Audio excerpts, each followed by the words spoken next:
Temos xa ao outro lado do fío telefónico a un representante, a un integrante deste equipo cullerdense. Francisco Iglesias, que tal? Boas tardes. Hola, buenas tardes, ¿qué tal? Que tal? Bueno, imagino que satisfeitos, non? Este derbi cullerdense que tivo lugar esta pasada fin de semana remataba con victoria para vos, pero o máis importante é que isto supón a 8ª victoria consecutiva. Pois sí, a verdade é que, bueno, a parte da satisfacción dun derbi, non? Que, bueno, non é satisfacción, sempre é un poquito máis motivante, non? Ganar, efectivamente, pois mantemos unha racha moi boa esta fin de primeira volta e arrancamos ben a segunda.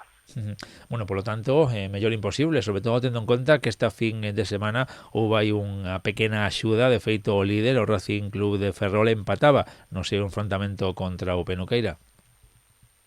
Sí, pois efectivamente, o que comentas, non? Nesa persecución que temos co primeiro posto, pois, bueno, esperamos que siga, que hai que aproveitar cando eles así teñen algún tropezón, e efectivamente esta semana foi propicia, porque tanto perderon puntos o primeiro como o Carral, non? Que estaba empatado con nós a puntos e tamén empatou.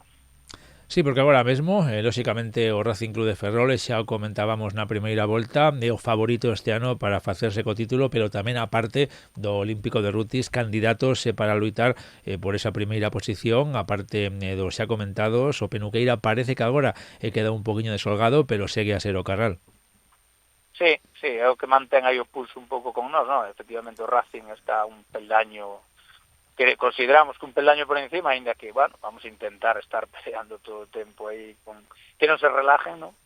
Pero sí, o único que está mantendo aí un pouco tirón é o Carral, e o Peneuqueira tuvo agora uns pinchazos, pero non se pode descartar tampouco. Queda casi a mitade, non? Menos un partido, quedan moitos puntos por xogar, e o Peneuqueira vai ser un equipo que vai estar hasta o final aí tamén, pero efectivamente, pues agora temos un colchonciño con eles, non? Eso é importante, sobre todo, como dís, se queda moito por diante, estamos en a metade do campeonato. Por certo, como foi ese derbi contra o Fonte Maior? A verdade é que un equipo, o voso veciño, recentemente ascendido, que está dando a cara en División de Honra.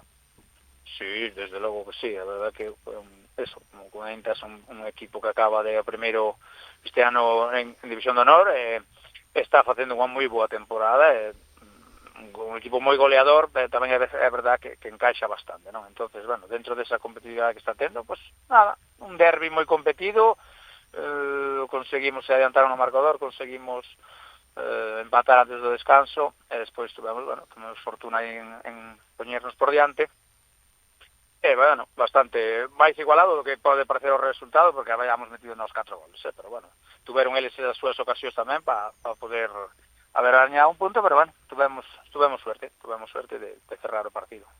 Bueno, agora a ilusión do equipo, imagino, será na de puntuar de 3 en 3, seguir máis xornadas, conseguindo victorias. Esta fin de semana recibís en casa na visita do Ordes. Sí, bueno, importante, bueno, seguir mantendo o nivel do grupo, que non nos afecten lesións, que se manteña respeto a xente nese apartado para poder tendo o equipo competitivo e seguir peleando, non? É difícil porque xa non vai ser moi difícil seguir mantendo esta racha, pero bueno, mentres haya vida, pues estaremos aí intentando estar cerca do Racing, non? Bueno, un Ordes que, aínda que vai sexto, non está demasiado lonxe, pero non sei se podemos xa descartar desa pelexa polo título. Non, polo título casi nos vamos a descartar a nós, non nese tal, porque matemáticamente podemos, pero sí que é verdade que se nos descartamos, ou é moi difícil para nós, para eles tamén, non? Entonces, bueno, é un equipo moi bon, que de feito foi dos que nos quitou puntos na primeira volta, e, bueno, intentaremos ahora na casa facernos fortes e que non nos rouben ningún punto nesa persecución, pero, bueno, sí que hacia o título, no caso deles é moi difícil para nós, no caso deles que veñen por detrás, pois tamén é moi complicado, non? Pois que non escaben puntos tampouco agora nesta segunda volta do voso campo ali de Vilaboa. Francisco Iglesias, representante do corpo técnico do conxunto cullerdense, como sempre, moitísimas gracias por atendernos. Nada, gracias a vos. Un saúdo, ata logo.